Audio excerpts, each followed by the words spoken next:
As this massive attack illustrates, there's a lot of opposition to people just hearing what President Trump has to say, and but I'm honored to have this conversation. I want to emphasize it's a conversation, and it's really intended to just get a feel for what Donald Trump is just like in a conversation. It's hard to catch a vibe about someone if you just don't hear them talk in a normal way. And when there's an adversarial interview, like no one's themselves in an adversarial interview. And this is really aimed at kind of open-minded, independent voters who just trying to make up their mind.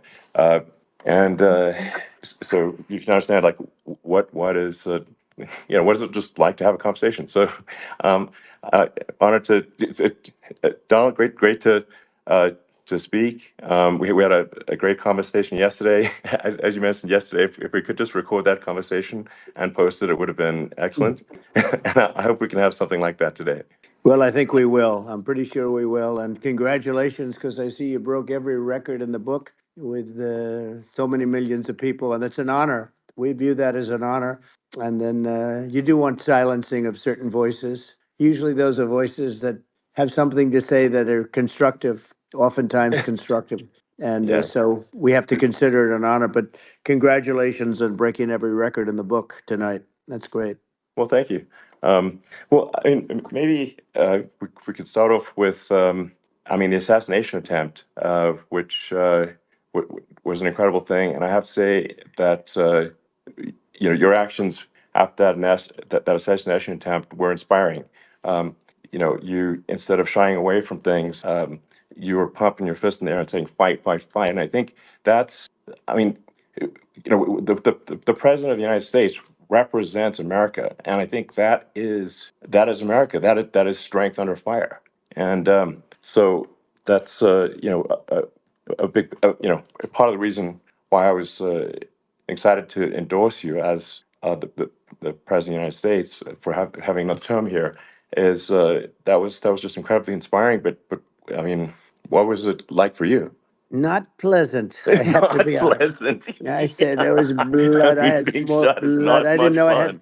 I didn't know I had that much blood. The doctors later told me that the ear is a place that is a very bloody place if you're going to get hit. But in this case, it was probably the best alternative you could even think about, because it went at the right angle, and it was a hard hit. It was very, I guess you would say, surreal, but it wasn't surreal. I was telling somebody, you have instances like this, or like a lot less than this, where you feel it's a surreal situation. And I never felt that way. I knew immediately that it was a bullet. I knew immediately that it was at the ear. Yeah. And because it hit very hard, but hit the ear. And I also heard people shout, bullets, bullets, get down, because I moved down pretty nicely, pretty quickly. And we had bullets flying right over my head after I went down. So I'm glad I went down. The bigger miracle was that I was looking in the exact direction of the shooter. And so it hit me at an angle that was far less destructive than any other angle. So that was the miracle. That was, Yeah. for those Split people that second. don't believe in God, I think we got to all start thinking about that. You have to, I'm a believer now. I'm more of a believer, I think, and a lot of people have said that to me. A lot of great people have said that to me, actually. But it was amazing that I happened to be turned just at that perfect Yeah. angle, and all because I put down a chart on immigration that showed that the numbers were so great. I love that chart even more Maybe now it's a than I sign. ever.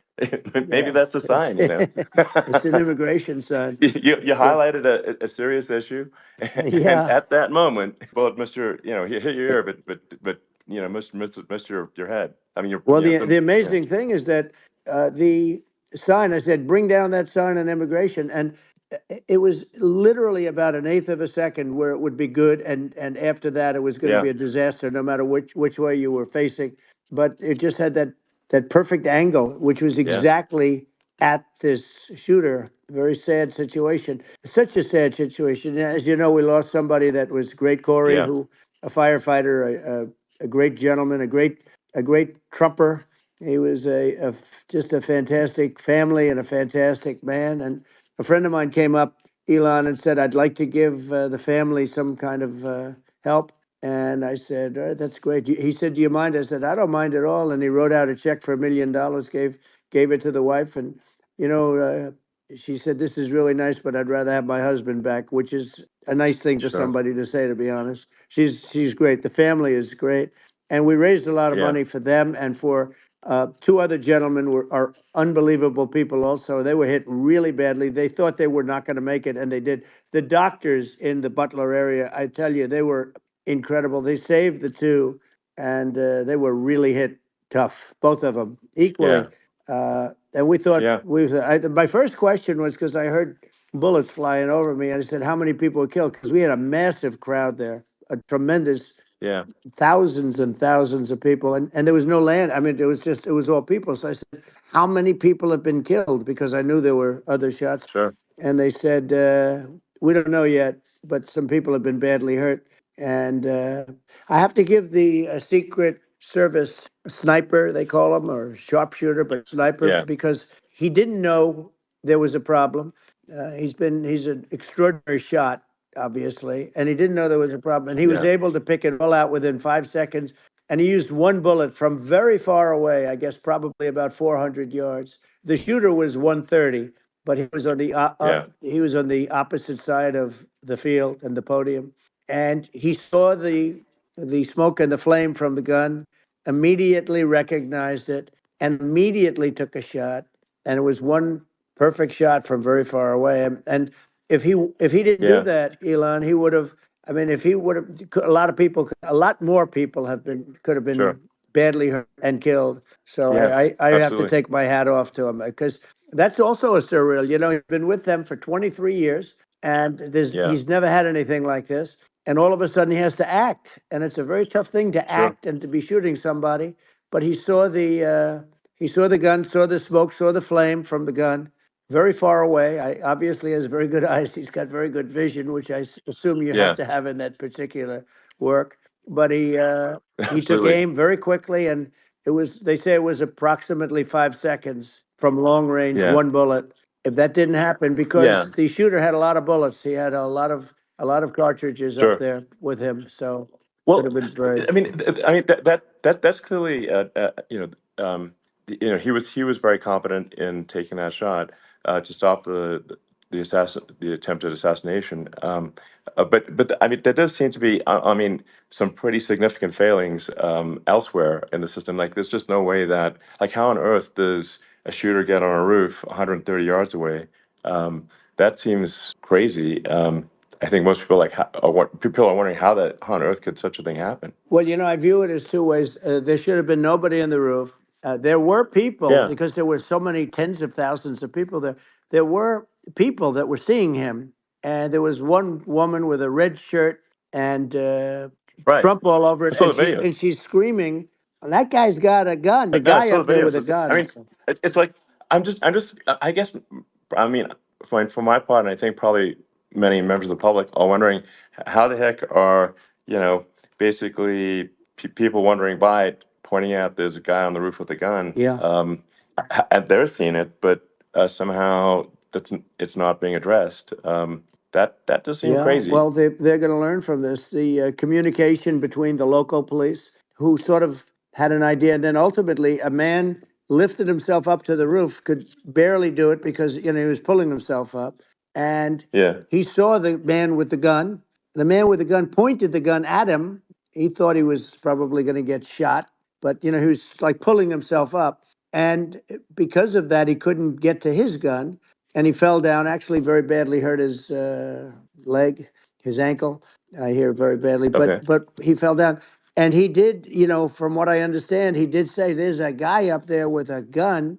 And the shooting started very quickly after that. I think it forced the shooter to go maybe quicker. He was supposed to be a very good shot. My sons, Don and Eric, they can't believe what happened, but they said from 130 yards, a bad shot would hit that target almost every time. They said it's like in golf, sinking a 2-foot putt. It's not a tough shot. It's not a long shot. The Secret Service person had the long shot. He had triple the Yeah. distance actually. So it was a terrible thing.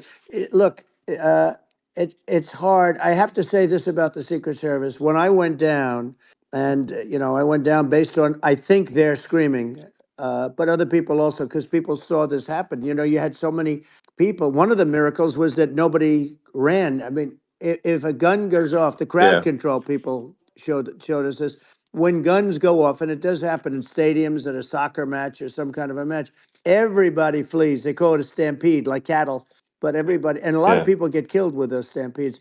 We had Sure. more people than you'd have at some of these matches or these games, and nobody left. You had a small group behind us in the grandstand, and that was full.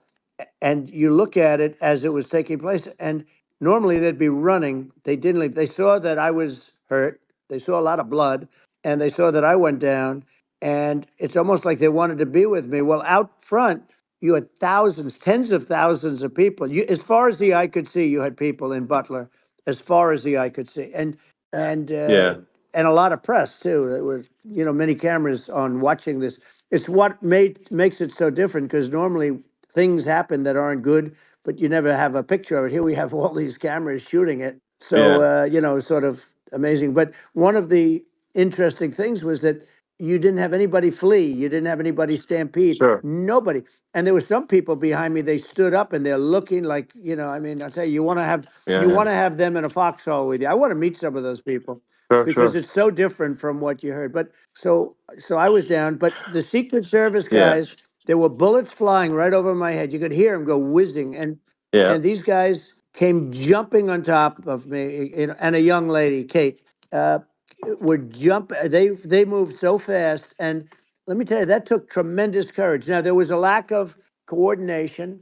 There was, obviously everybody understands that somebody that building should have been covered, and Yeah. I mean, that was I the think big that thing.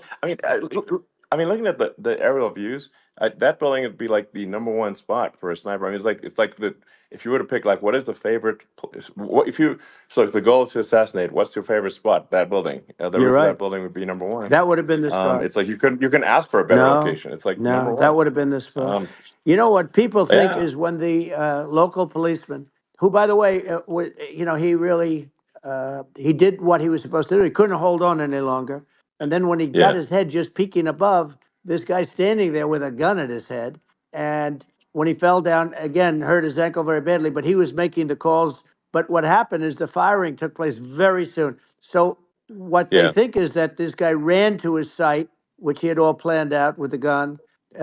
He ran to the site and he started shooting fast, and maybe that's why he sort of missed. I mean, he uh, Yeah. But he as you got said, me, but he it would have could have hit. been I mean, a much yeah. bigger problem.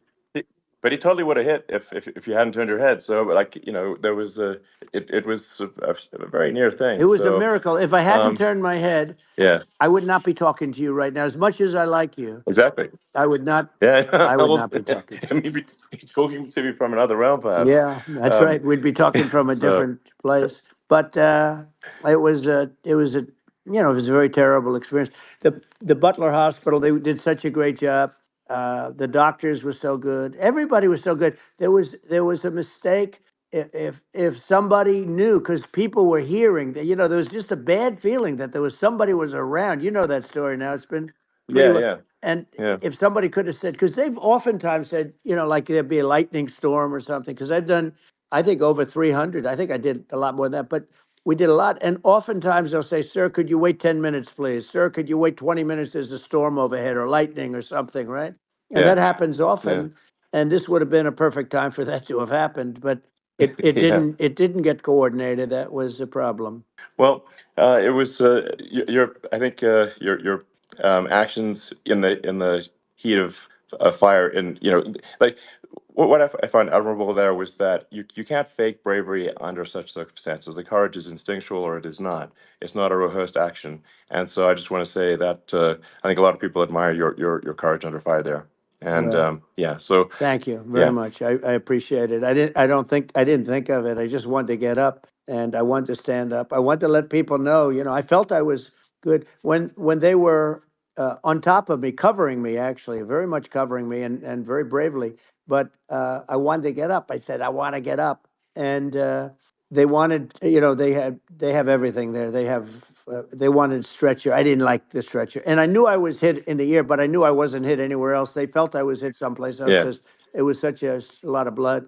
And they were sure that I was hit someplace else. And they were saying, sir, you were hit in more than the ear. I said, nope, I was hit in the ear. I want to get up. Let me get up. And so I got up, and the crowd didn't know what to think. I mean, this was so many people, and you could see they were confused. They didn't know what to think.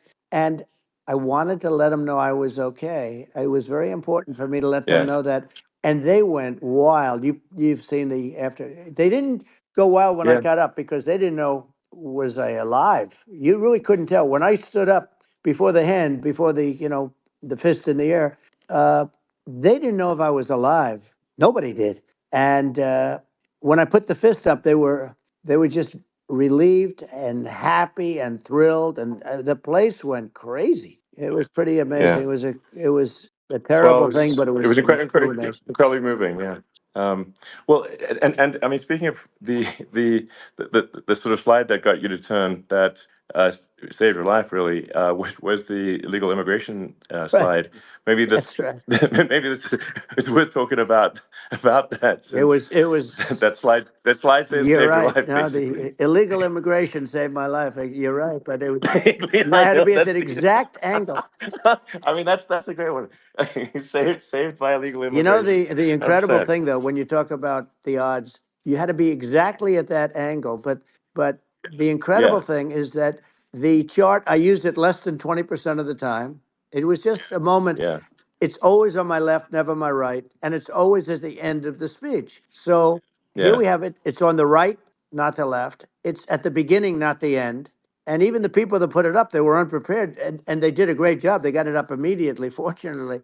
But I looked to the right, and the bullet came whizzing by, hitting my ear.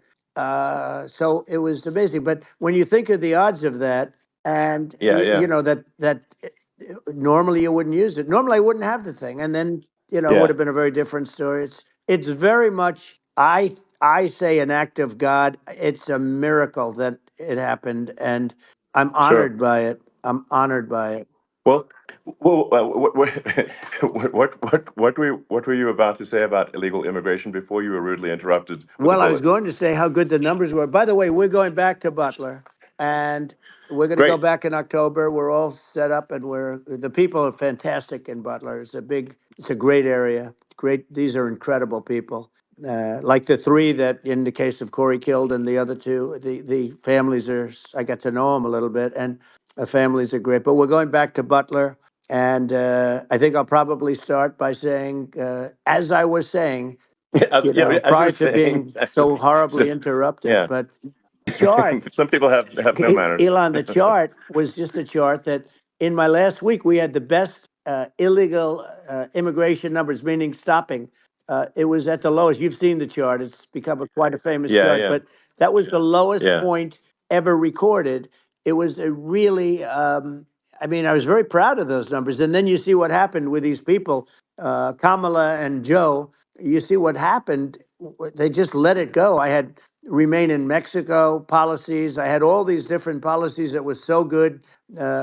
Guys like Tom Holman and Brandon Judd from Border Patrol. These are all people that they've been on television. They says the best numbers we've ever had. We had so many different checks, catch and release in Mexico, not the United. We had catch and release in the United States. We had it in Mexico. We had so many things. We had things where many people come in there, they have contagious diseases.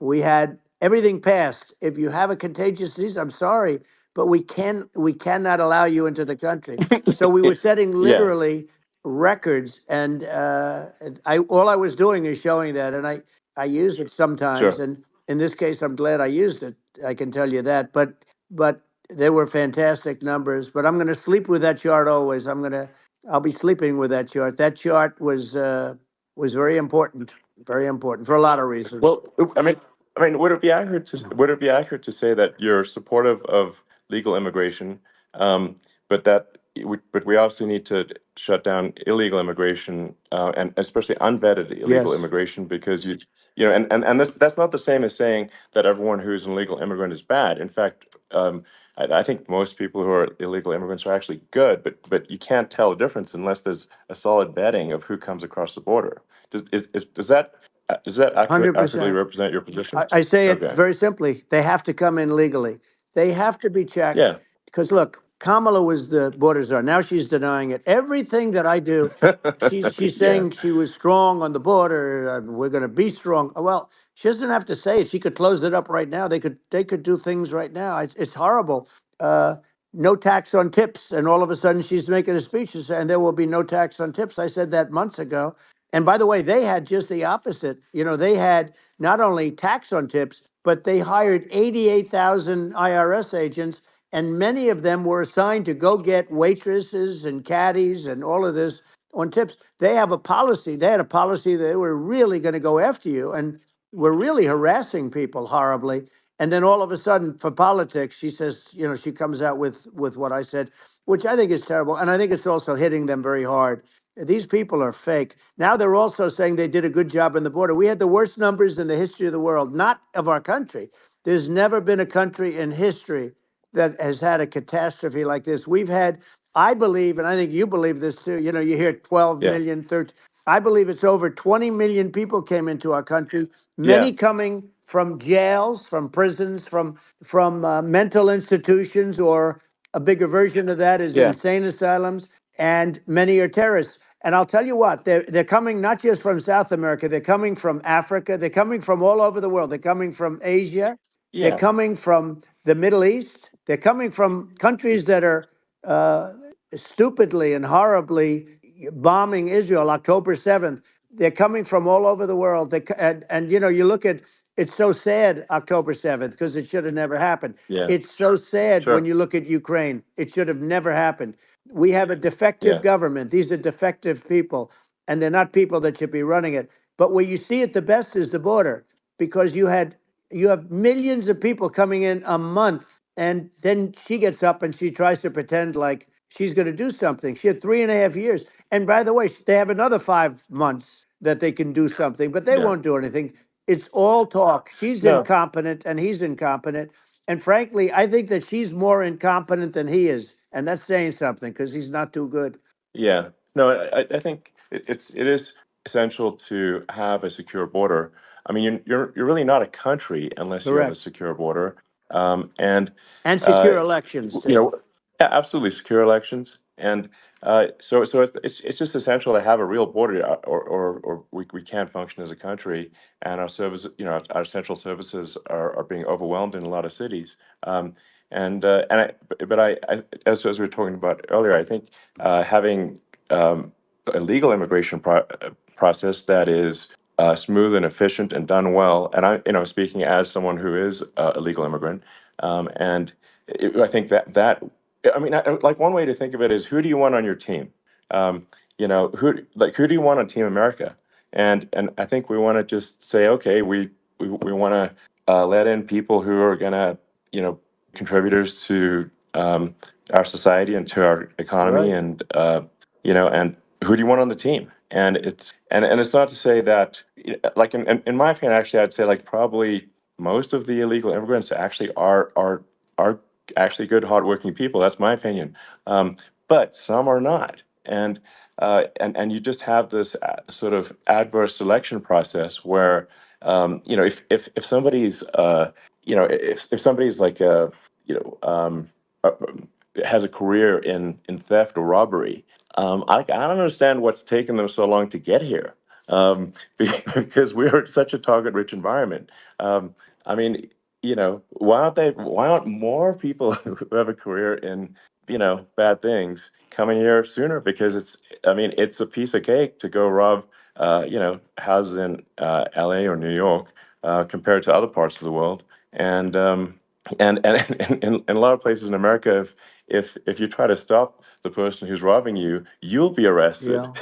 Yeah. So it's It's insane. it's right. I mean, what's happening with crime, and our police are so good, but they're not allowed to do their job. But I have to tell you, Elon, I They're hate not. to say it because it's such a downer to say it. I hate to say it. I hate it. But you have a lot of people that just shouldn't be. I think it's a much bigger number than you think. They're I allowing, think you're again, right. they're Yeah. allowing people from their jails. And if you were running one of these countries where they're coming from, you would have had all of them. As an example, Venezuela, their crime is down 72%. They're taking their drug dealers. They're taking, frankly, their prisoners. They're emptying out their prisons. They're taking their criminals, their murderers, their rapists, and they're Yeah. delivering them into But the. that's what Castro did Yeah, that. well, he You know. did on a much smaller scale. Yeah. It was a much smaller Yeah. scale. But this is a massive scale because this is being done worldwide. But here's what's happening: crime all over the world is down. And wait till you see the numbers that we have. This is migrant crime. This is crime that's going to be. Yeah. And I saw it today in New York where somebody was knifed with raped the girlfriend of a man that stood there watching in New York in one of the shelters and started Sure. pulling out the knives, and bad things happen today. But this is happening every day. These are rough people. These are people that are in jail for Yeah. murder and all sorts of things. And they're releasing them into our country. And they're telling them, if you come back, we're going to kill you. We're going to give you the death penalty or kill you. So they don't want to come back. But these are rough people. Yeah. These are criminals that make our criminals look like nice people. And it's horrible what they're doing. And she's in charge of it because, now she's trying to say she Sure. had nothing to do with it. And she's such a liar because she was called the border czar the first day, and it was on the headlines of every newspaper. She's the border czar, and she never even went there. She went to one location, which had nothing to do with where the problem is. She went in and out, I Right. guess, because she was getting a lot of pressure, Yeah. but Yeah. had nothing to do with the problem Yeah. is. But she was Well. the Well. border czar, and people Yeah. Yeah. can't allow them to get away with their disinformation campaign. Now she's trying to say that she wasn't. She wasn't really involved, and the whole thing is horrible. She was totally in charge. She could have shut the border down without him. He didn't know what he was doing anyway, so he wouldn't have even known Yeah. what happened.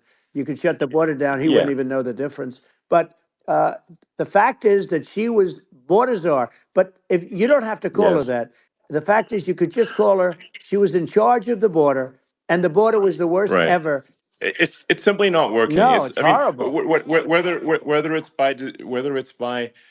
whether it's a question of intention or competence. Either way, we don't have a secure border, and we have people streaming over like it looks like a World War Z zombie apocalypse at times. And sometimes you got to sort of wonder, like, is it real or not? So because you see things, you're like, is it real?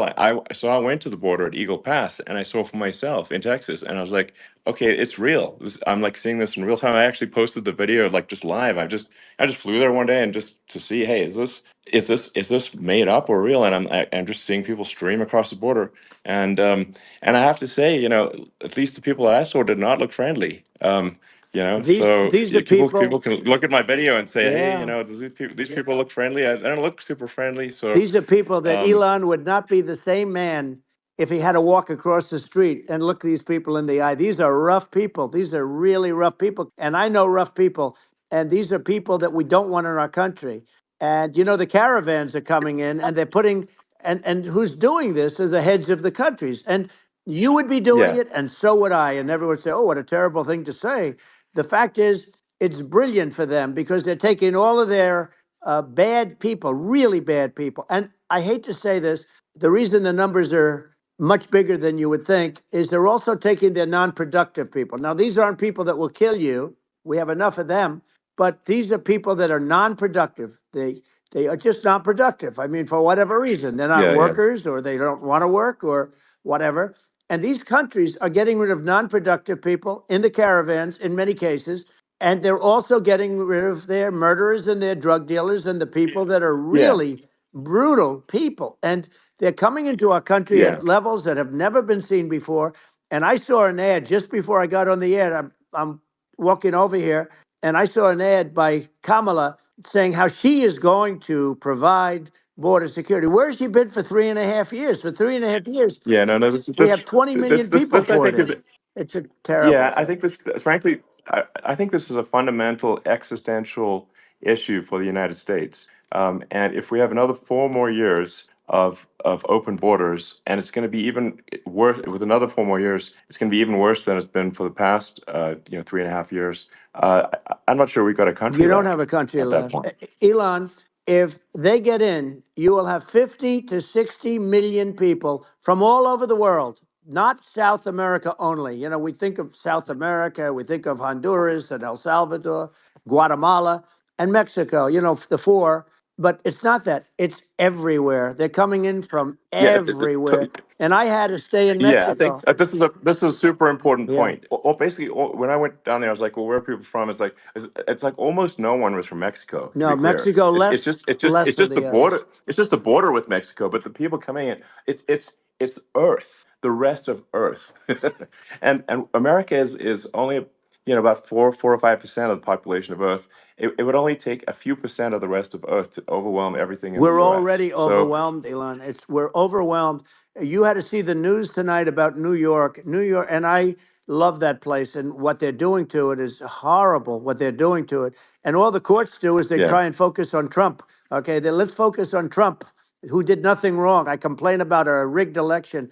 Elon, what's happened is unbelievable. You have from Africa, from the Congo, they're coming, from the Congo. And 22 people came in from the Congo recently, and they're murderers, and they're dropped. They drop them. They take them out of jails, which is very expensive, you know, to maintain the jails. Although they don't do too much maintaining, I can tell you.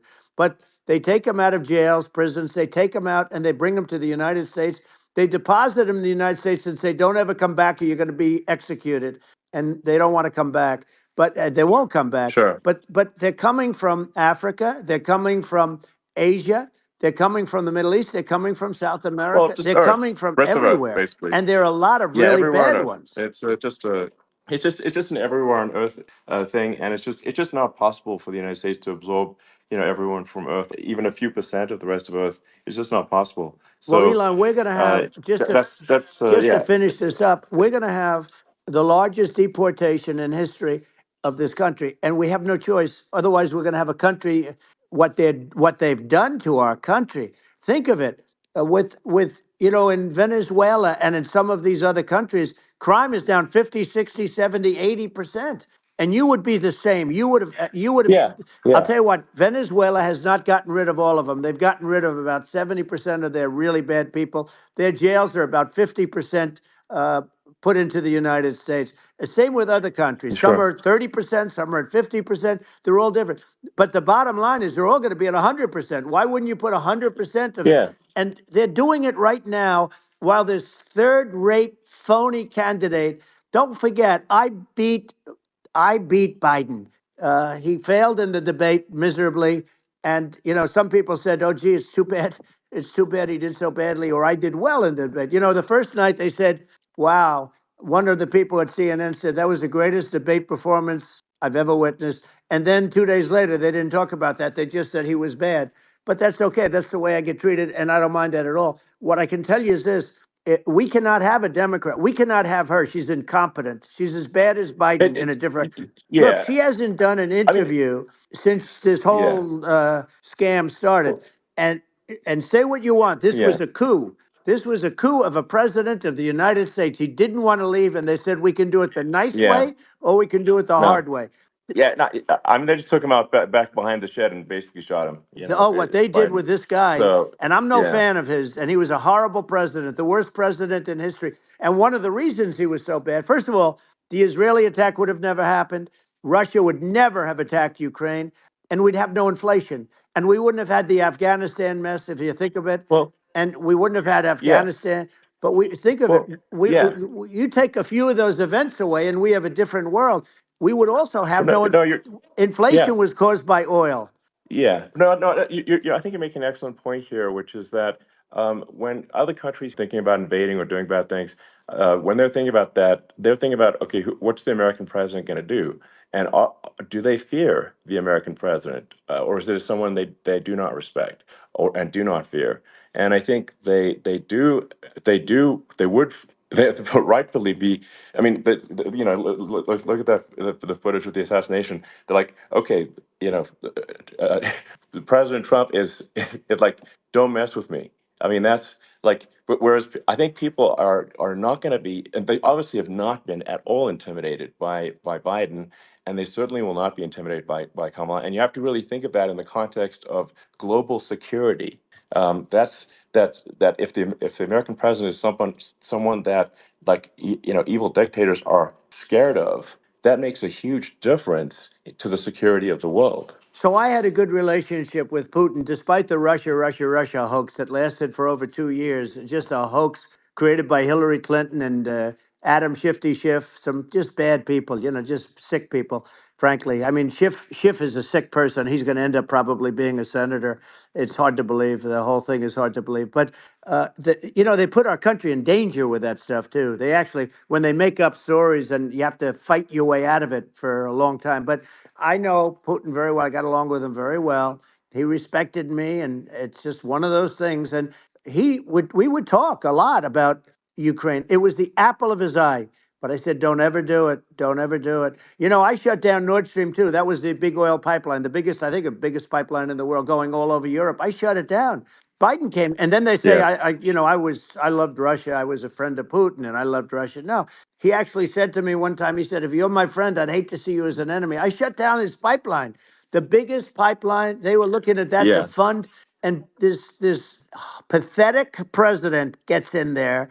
And the first thing he did, one of the early things he did, is he shut down Keystone XL pipeline, which is our pipeline that would have employed 48,000 people, pipeline workers, shuts it down. That was, a massive job that Obama refused to allow. Yeah. I allowed it in my first week because it was jobs and it moved oil. And by the way, in a much more environmentally friendly way. It's underground. It's not a truck that catches on fire or a train that catches on fire.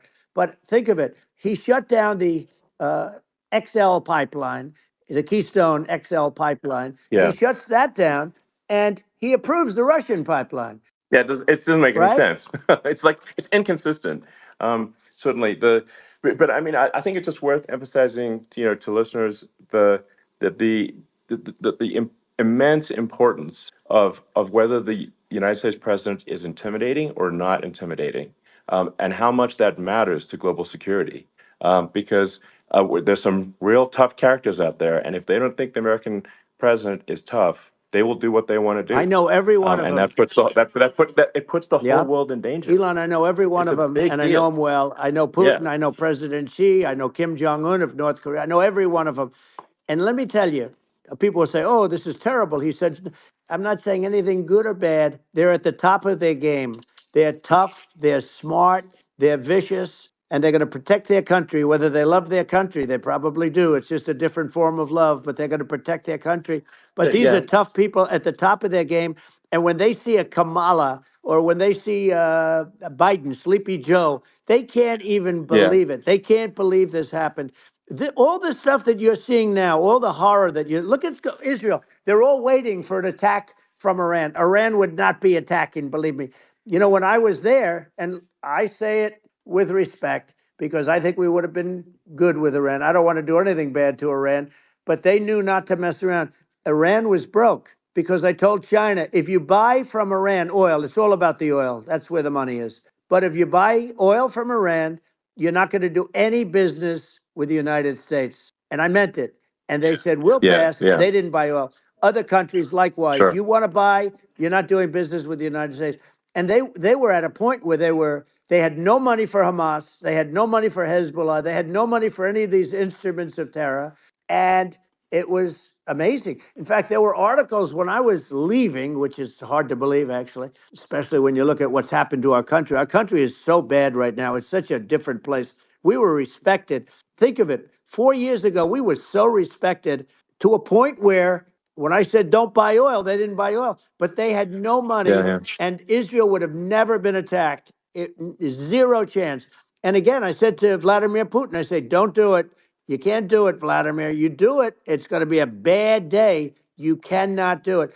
And I told him things that what I do, and he said, no way. And I said, way. And it's the last time we ever had the conversation. He would never have done. I got along well with him. I hope to get along well with him again. Getting along well with them is a good thing, not a bad thing. I got along well with Kim Yeah. Jong-un. When I met with President Obama just before entering, it's a sort of a ritual. And I sat down with him and we talked. It was supposed to be for a very short period of time. It turned out to be a long period of time. I said, "What's the biggest problem?" He said, "North Korea." I had that problem worked out very quickly. It was nasty at the beginning with Rocket Man and all the different things, Yeah. but all of a sudden I Those got a call. those were some epic tweets, by the way. Yeah, They were no, like they were epic. absolutely. Everything he said that he has a red button on his desk. I said, I have a red button on my desk too, but my red button is much bigger, and my red button works. And then I called him Little Yeah. Rocket Man of Little Rocket Man. Anyway, here's the bottom line. All of a sudden, I got a call from him, and they said they want to meet. They want to meet me, and we met. Yeah. As you remember, we met in Singapore. We met also in Vietnam, and I got along with them great. We were Yeah. in no danger. But Yeah. President Obama, It's President because Obama thought they we were going to respond. end up in a Yeah. war, a nuclear war with him. And let me tell you, he's Yeah. got a It's not lot of true. nuclear Yeah, stuff too. He's exactly. got plenty of nuclear. It's He can do plenty of damage. it's So yes. I mean, it's because people like Kim Jong Un. They respond to yeah, strength, not weakness. well, And he and I got it. if you He and I project had a good strength, they relationship. you're good. Remember, I Yeah. remember I met him and we walked onto his land. Nobody ever walked onto his land before. I walked onto. I wouldn't say. Yeah. Let's That bring was up cool. Secret Service again. I wouldn't say they were thrilled when I did that. I walked onto his land, and it was an amazing period. But we were not in danger with him because of me. I always Yeah. say that we have enemies on the outside and we have enemies on the inside. We have some really bad people in our government and people that are and controlling of the people. I mean, I'd mention names, but I really don't want to give them the credit. But we have some really bad, and I say they're more dangerous than Russia and China. If you have a smart president, a president that gets it, we are not in danger from those countries because they need us and they need our help. I mean, we forced Obama, if you think about it, Obama and Biden and Bush to a certain extent, in all fairness, forced Russia and China together. And if you're a history student, the first thing you learn is you cannot let Russia and China align. But then they also got, if you take a look, Iran and they have North Korea. That's, they call it the axis of evil. In the old days, you had the axis of evil. Here we have a modern day axis of evil.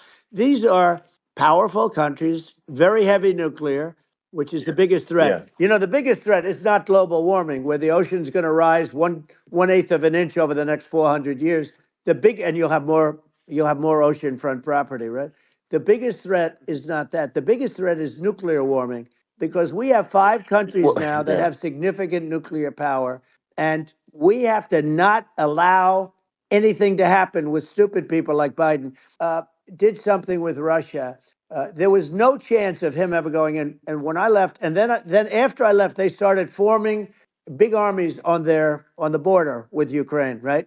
And I looked at that, and I thought he was doing that because Putin's a good negotiator. I thought he was doing that to negotiate. But then Biden started saying such stupid things. For instance, he said that it can be a NATO country. Now, Russia, for as long as there's been NATO, has said we're never going to agree to that. And we go right up front and say that. And we did things and said things through this president with a low IQ, very low IQ. He had a low IQ 30 years ago, by the way, but now he might not even have a IQ at all. There's nothing on the board that goes this low. He said things that were so stupid that war would have been that war had zero chance of happening if I were there. Zero chance. He was saying everything Yeah. the opposite. Everything the opposite. And it's so sad because many more people have been killed in Ukraine than you read about. You don't read about how bloody it is and how disaster. Sure. Hey, look, just in the 2 armies, you lost 500,000 people. And Yeah. Ukraine's having a hard time. Ukraine, I don't know if you saw Yeah. the article recently, and it's true. You don't hear the true story. But if you think about it, Russia's gone, Russia defeated Germany with us, and they defeated Napoleon. They've been around a long time. They're a big fighting Yeah. force, Sure. and it's Of course. very unfair. And Ukraine now doesn't have enough men. They're now using young men and very old men to fight. And we're in a very bad position. And I'm not going to blame exclusively, but I can tell you, I could have stopped that. And a smart president could have stopped that. It wouldn't have happened. But we had a man that actually made it more prevalent. It was so bad. The words that he was using, the stupid threats coming from a stupid face that he was using. I said, this guy's going to cause us a war. He's going to cause us. And let me tell you, it can lead to World War III. That can lead to World War III. The Middle East can lead to. We have numerous places that could end up in a World War III right now for no reason whatsoever. I think you're right. I think people underrate the risk of World War III, and it's just when you're looking at the risk of global thermonuclear warfare, it's game over for humanity, and it's something that people have, I think, after the end of the Cold War, people have become complacent about, but they actually have forgotten that there are currently a lot of nuclear missiles that have targeting parameters for the United States from other 100%. countries. And one of the things And we're going to do is it's we're going to build an Iron Dome. Israel has it. We're going to have the best Iron Dome in the world. We need it, and we're going to make it all in the United States. But we're going to have protection, because it just takes one maniac to start something. We're going to have protection, and we're going to have. Why shouldn't we have an Iron Dome? Israel has one. Some other places have one that nobody even knows about, frankly. But Israel has it. We're going to have an Iron Dome. But with all of that being said, to me that's so important, the most important. But with all of that being said, the election's coming up, and the people want to hear about the economy and the fact that they can't buy groceries because they don't have enough money to buy groceries. The inflation has killed them. Food prices are up 50, 60, even 100% in some cases. And this stupid administration allowed this to happen, and it's a shame. And that's the thing that people most care about, in my opinion. They care about the border a lot. And we discussed the border at great length. It's nice to have a forum like this where I can discuss something at length. And by the way, you think Biden could do this interview? Do you think that Kamala could do this interview? They would take a pass on No, you. they could not. So they don't need Elon. They don't need Elon screaming out questions. It's pretty sad when you think that somebody that does this for a living can't answer a question or is afraid to do an interview. And in her case, with a very friendly interview, she's got all friendly interviewers. But the Absolutely. big thing now is the Well, economy, Elon. And as much as I mean, I view nuclear as the single most important thing, but a lot of people don't. A lot of people don't understand that. But it doesn't have to.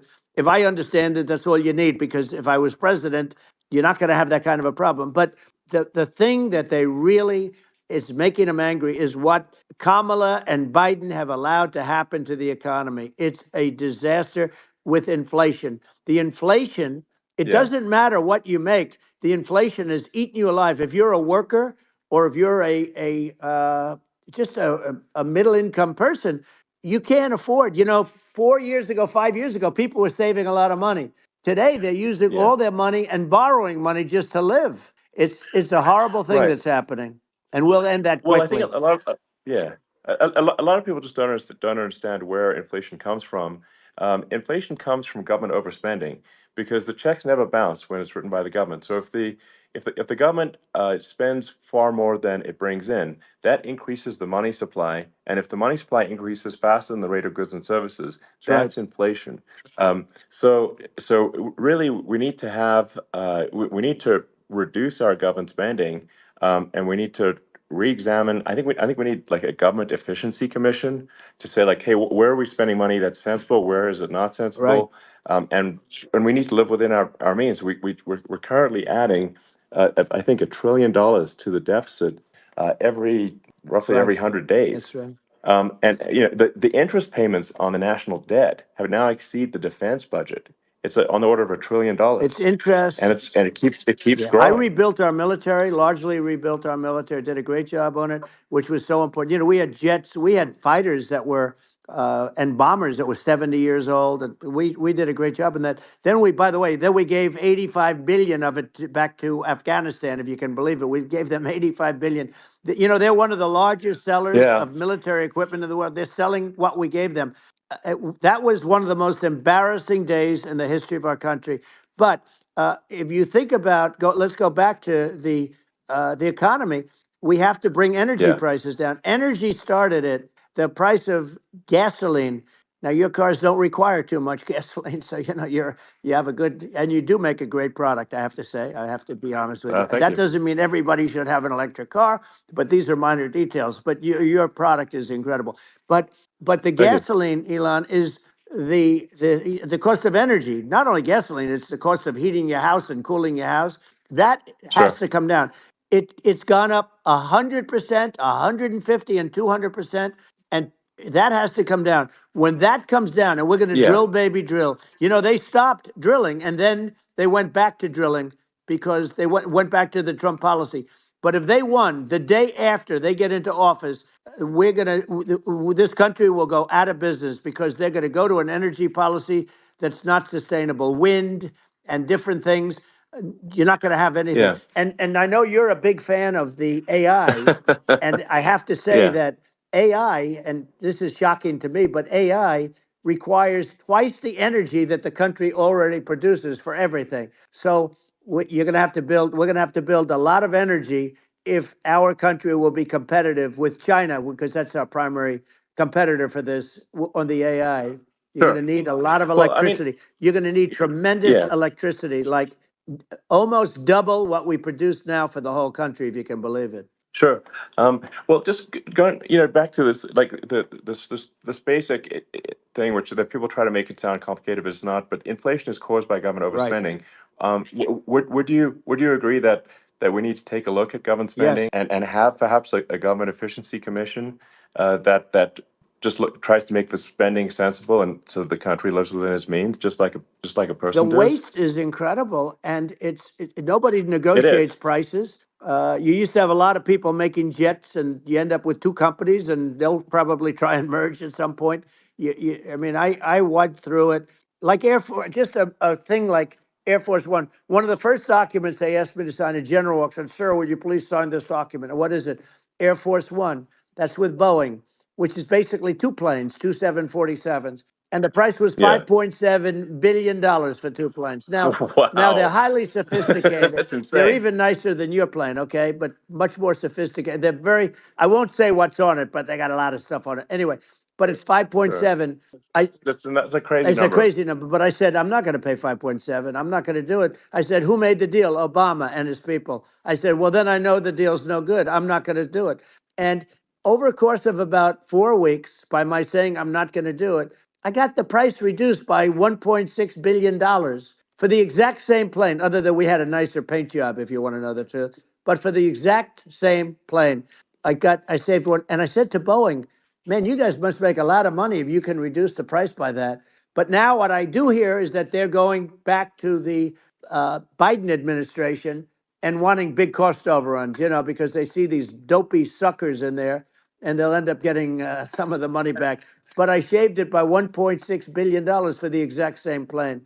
And you can now take that and multiply that out times thousands of other Exactly. items. And Multiply it by yeah, a the zillion, numbers are and yeah. astronomical. I agree with you. Well, I mean, if so, I think it would be great to just have a government efficiency commission that takes a look at these things and just ensures that the taxpayer money, the taxpayers' hard-earned money, is spent in a good way. I'd be happy to help out on such a commission I'd love if it. it were formed. Well, you're the greatest cutter. I mean, I look at what you do. You walk in and you just say, "You want to quit?" They go on strike. Yeah. I won't mention the name of the company, but they go on strike, and you say, "That's okay. You're all gone. You're all gone." So every one of you is gone, and you are the greatest. You would be very good. Oh, you would love it. But if you look at Argentina. Well, I'd be happy to Yeah, by help the way, out. congratulations. I Yeah. just looked at the number of people that are listening to you and I chat. We'll call it a chat, but Yeah. congratulations. This is very good. I mean, it's great. And you're an interesting character. The new head of a place called Argentina, and he's a big, Malay's he's awesome. he's great. And Yeah. he's a big MAGA fan, that he ran on MAGA. And he took it to an extreme too. He ran on MAGA, and I hear he's doing really a terrific job. It's called Make Argentina Great Again. It worked out perfectly. He came in, he bought a lot of hats, he brought everything, but he's doing a big job. He really cut. And I'm hearing Yeah. they're starting to do pretty well. Inflation's getting down. They had like Yes, exactly. 2,000%. And they had inflation like not normal inflation. They had the real deal. But We're going to Yeah. have that pretty soon. We have, I think we Yeah. have the worst inflation we've had in 100 years. They say it's 48 years. I don't believe it. I think we have the worst. They Yeah. don't include a lot of the items that should be included, you know. Yeah. Well, it's just from government overspending and not spending taxpayer money Yeah, effectively, and having just like so many departments you can't even name them all. And what Millet is doing is he's cutting government spending. He's simplifying things. He's having putting in regulations that make sense. And we're Argentina overnight is experiencing a giant improvement that's in right. prosperity. But it's also a lesson for the United States, which is that Argentina used to be one of the most prosperous countries in the world. Right. In the like in the 30s, 40s, and because of bad government policy, it ruined the country. And if you take Venezuela, for example, Venezuela should be incredibly prosperous. They have phenomenal reserves of everything, oil, everything, and it should be prosperous. But if the government's wrong, it impoverishes the people. And so I think we should not be complacent in the United States in thinking that and taking our prosperity for granted, because if with bad government policy we can run the country into the ground, and that's just something people should bear in mind. Don't take prosperity for granted. Well, think of education. So we're ranked at the bottom of every list of the top 40. We're ranked number 40, number 38. Uh, Norway, Switzerland, Sweden, different countries are ranked good. Actually, China's pretty close to the top. They're a top 6 or 7. But we're ranked at the bottom, almost at the bottom, 38, 39, 40. In other words, horrible. And yet we spend more per pupil than any other country in the world. So we spend more. And what I'm going to do, one of the first acts, and this is where I need an Elon Musk. I need somebody that has a lot of strength and courage and smarts. I want to close up Department of Education, move education back to the states, Yeah, where states like Iowa, where states like Idaho, not every state will do great because states that basically aren't doing good now. You look at Gavin Newsom, the governor of California. He he's terrible. He does a terrible job. So he's not going to do great with education. But of the yeah, 50, I would bet that 35 would do great, and 15 of yeah, them, or 20 of them, will be as good as Norway. Norway is considered great. You can name them. I mean, just they're so good. Some of yeah. these countries are so good. But if you go into some of these really well-run states, we have states that don't know what debt is. We have states that have low taxes, no debt, everybody working. They're really well run. Sure. And maybe they have certain advantages in terms of location, in terms of, the land or the sun, and the water and the whole thing. There are a lot of advantages that some people have. But if you moved education back to the 50, you'll have some that won't do well, they'll actually be forced to do better because it'll be a pretty bad situation. Yeah, But if you think well, about it, yeah, you'll have some yeah, of yeah, these states. I'll bet you'd have 30, 35 states. It'll be much better. And you know what it'll cost? Less than yeah, half what it is in Washington. And yeah. these people don't care Well, about the yeah. students in these, faraway states. And it'd Well, be unbelievable. yeah. I think you're making a good point in that if the states have to if each state has to compete against other states, then people will That's naturally right. move to states where it's better. Well, like Um, California, as we said, it's a badly run state. I could go through. I got so many friends that are in those states, even if they're Democrats. I hate to mention certain states, but Illinois is badly run with Pritzker. He's a real loser. But yeah, but some of these places are just badly run. But it's almost going to force them to run better, and they won't do a good at initially. But you're not going to do worse than you're doing right now. And I would say that yeah, the cost, you would cut your cost by 50 or 60%. And you'd have a little yeah, yeah, monitor. You want to make sure they're teaching English as an example. Give us a yeah. little English, right?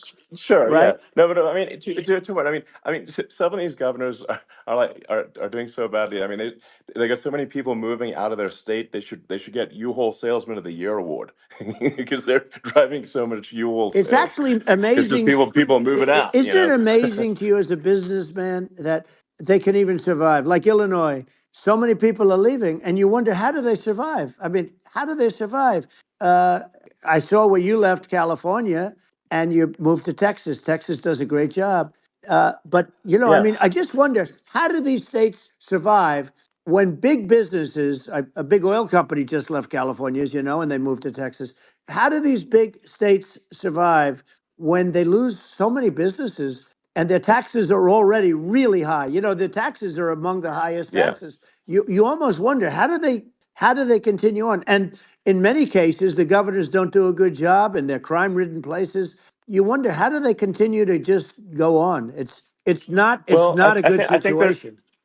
I mean, I think the only thing that's going to force some of these states to change is if they risk bankruptcy and they're not getting bailed out by the federal Right. government. Well, That's you're the going to only thing have that's going to that. get them to change. You remember the Yeah. area in California where they had that, where I guess somebody had sticky fingers and they stole a lot of money, and they went into a form of chapter, and it was very Yeah. nasty for Yeah. a period of time. But now it's probably the most popular place in all of California. So you know, at some point, something like that may have to happen. But the problem is, you can't penalize people that loan money to the state when you have incompetent people like a Pritzker. Look, the family didn't want him in the family business, and then he ends up being governor of Illinois. So you know what, is he going to be? Is he going to be a great governor? And you know, you have people. I could name every one of them. I got to know every one of Yep. these, and some are very good, and some are just horrible. Well, I think that I mean the larger point here, too. As you're saying, like a lot of people are concerned about the economy. A lot of people are concerned about inflation, and inflation is effectively a tax on people that save money, Yeah, and for people that are working day to day, it's just a form of taxation. And if we can solve the government spending problem, we'll solve the inflation problem, which means people will have a better standard of living, and yeah. that's a really big Well, the deal. people that got hurt Um, worst are the people that did it the way they were taught to do it all through, you know, their younger life and their young life and their whole life. The people that saved money and then they got no interest on their money and inflation destroyed them.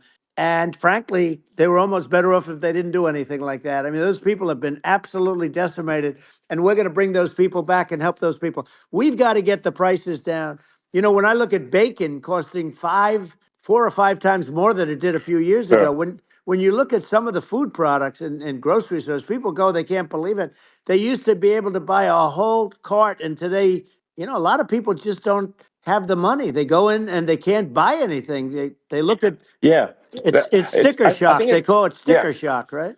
I think it really just comes, like I said, I think it just comes down to really, I guess, two things, which is that if you solve government overspending, you solve inflation, which improves living Right. standards of the average person, and then if you deregulate, like have sensible regulations, so because a lot of the regulations are nonsensical and cause the cost to be extreme for no reason, but unless you've got effective deregulation. Like Reagan did a great job on deregulation in the 80s, but it's been 40 years since we had That's right. anyone really. I mean, during your administration, we made some progress, but I think there's an opportunity to make, I think, radical progress with sensible regulation. Yeah. And if Well, it was Elon, those two things, yeah, those are the big yeah, deals. we set a record. We did more deregulation and more restrictions on all of the different businesses than any other president. Remember, I had the rule for everyone we put in, you have to get rid of 10 or 12. And we did Yeah, radical cuts on all of that. And a lot of that's being put back by this administration. And we did radical cuts on things that weren't necessary. But we were all set. You know, we had the best economy ever maybe in the world. And then what happened is COVID came in and we had to focus on that and nobody knew what it was. And I always say I got good marks on economy, good marks on military. We knocked out ISIS. We did so many different things. We rebuilt. But, you know, I never got the credit that we really deserved on what we did with COVID. We never got the credit. But if had that not happened, a gift from China, from Wuhan, came in from Wuhan, the Wuhan labs, and I always said it, and it turned out to be right. But yeah, had that not happened, we were set to start reducing debt. We were going to reduce taxes further. I gave the largest tax cuts, and we were going to reduce taxes still further for middle income people, not only businesses. But we did it for sure. businesses because they're the ones that's why we had the great job numbers. But we were set to really start reducing debt. And, you know, we're sitting on the biggest pile of liquid gold anywhere in the world, bigger than Saudi Arabia, bigger than Russia. and we were going to drill, and we were going to make so much money. We were going to supply Europe with oil. I had stopped the Russian pipeline, and we were going to supply them with oil and gas. We were going to make a fortune, and then the COVID came in, and we really had to divert. Then what happened is when they came in, we kept a lot of businesses alive. If I didn't do what we did, we would have had a 1929 type depression. But the problem is when Biden came in, he got trillions of dollars and just started spending it stupidly. You didn't need it anymore. We got over that bad period where everybody was dying and feeling, it was just not a good period. Interestingly, during his administration, many more people died during his administration of COVID than during my administration, and we really got the brunt of it.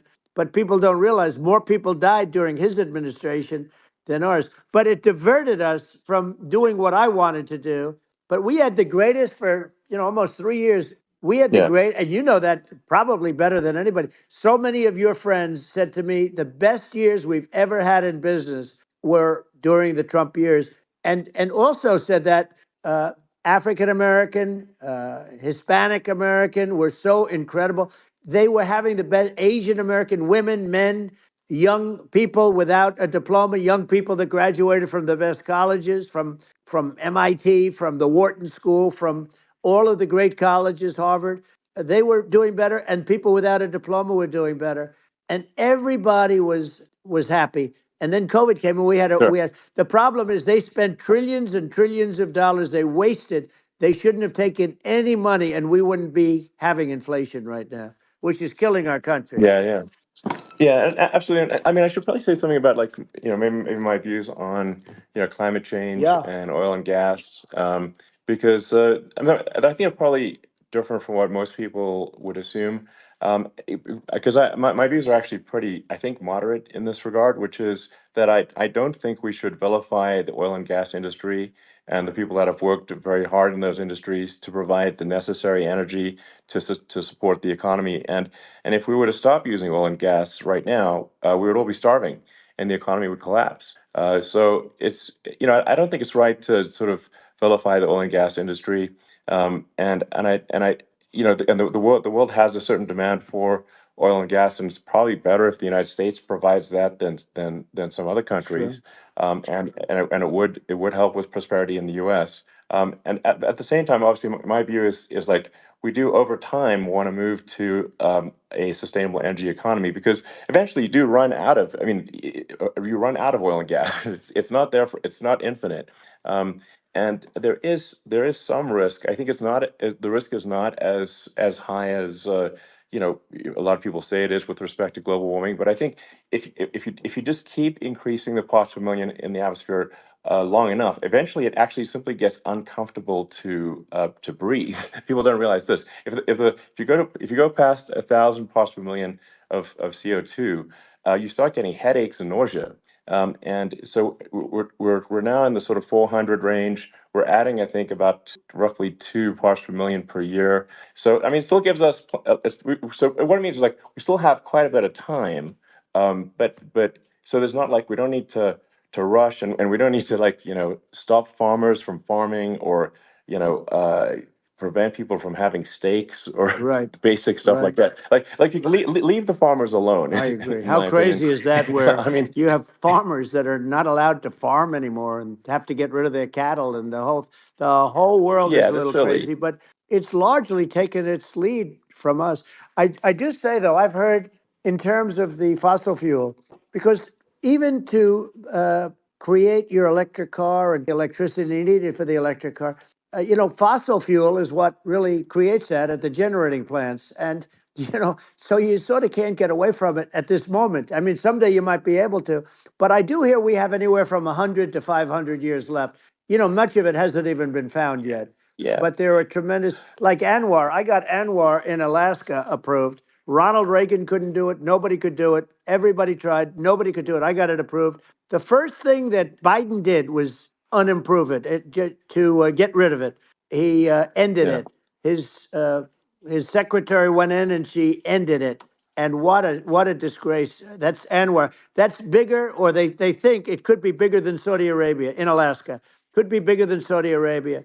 but they went in and they terminated it. And I'll get it going very quickly because not only is it big for Alaska, I mean, you talk about economic development, that for the United States, I mean, that is, they say bigger than Saudi Arabia or the same size, and pure, Yeah. really good stuff.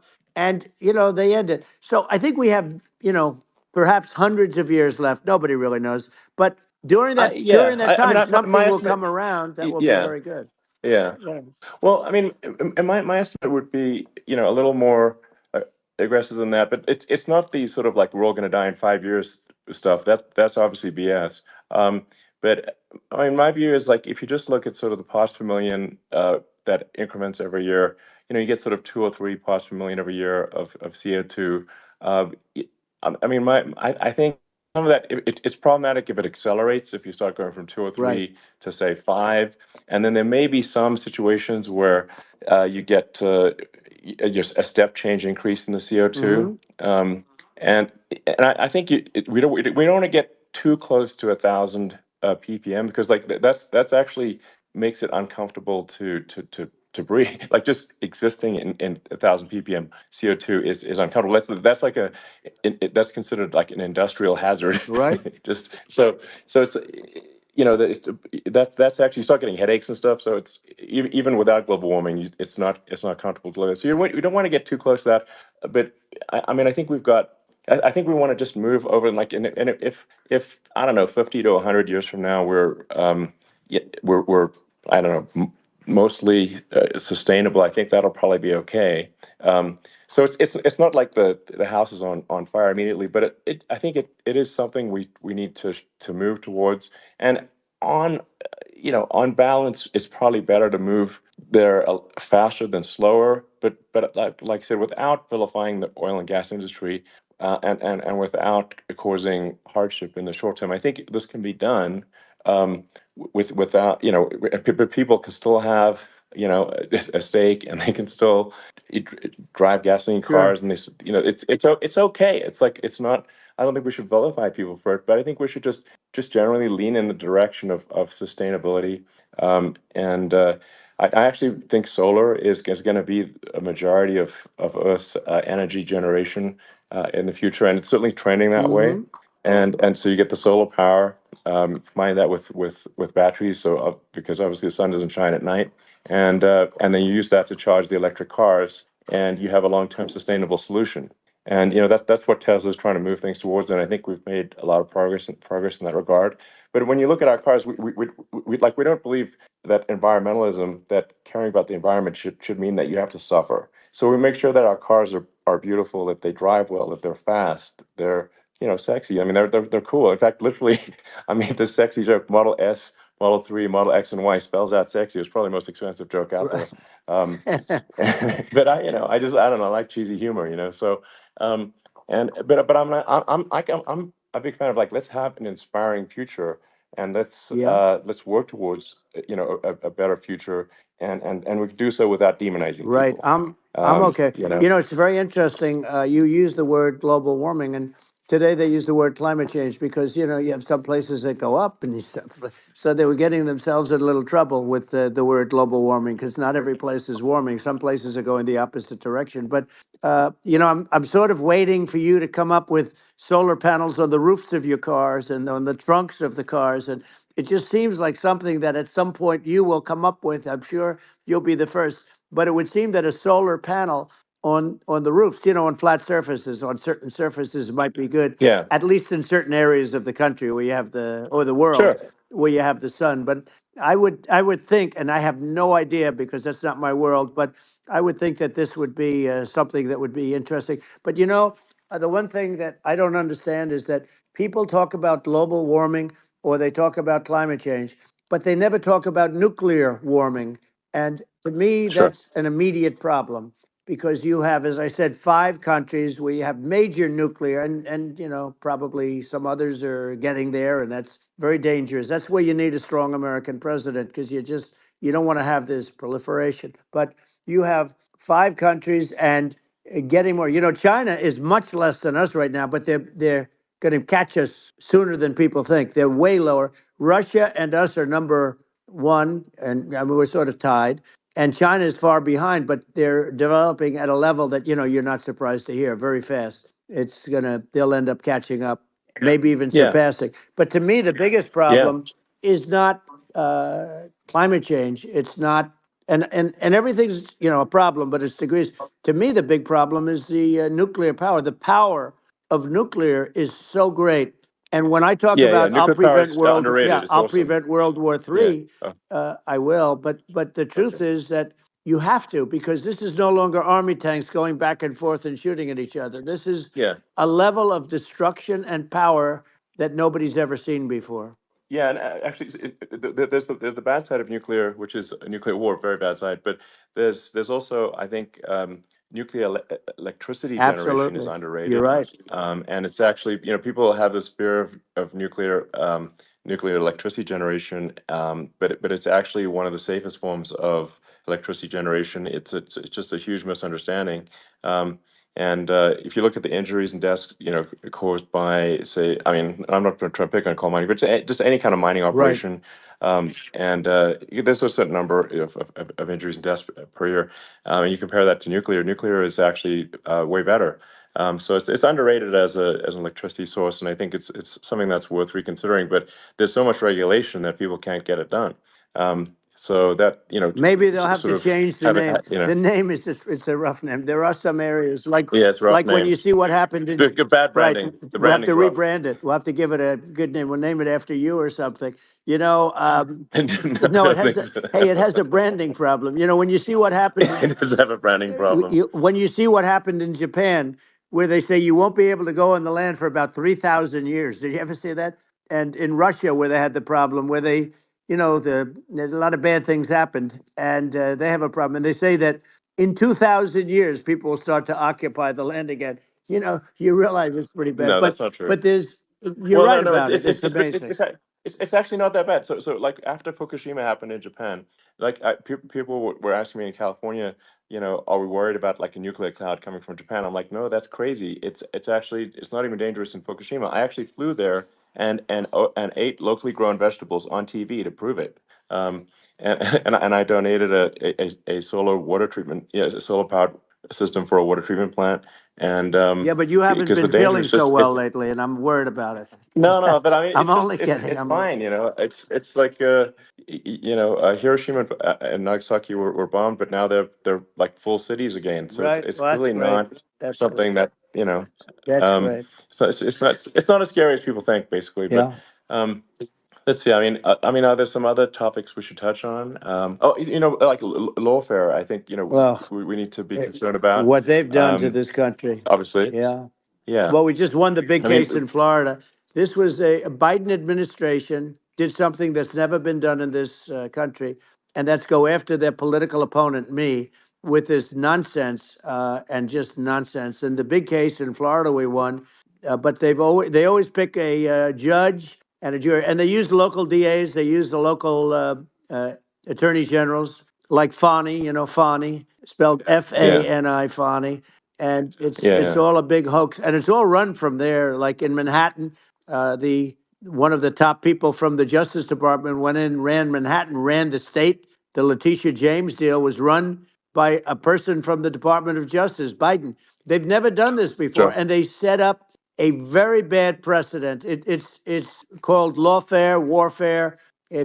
yeah, It's a terrible thing, and never happened in our country. It does happen in banana republics and third world countries, but it's never yeah, happened. And the incredible thing is it actually drove my numbers up because people see, fortunately, I have a platform like you, or, in all fairness, like a conversation like this, where I can talk about it and people understand. I mean, you fight for election integrity and you end up getting indicted because you're fighting for election integrity.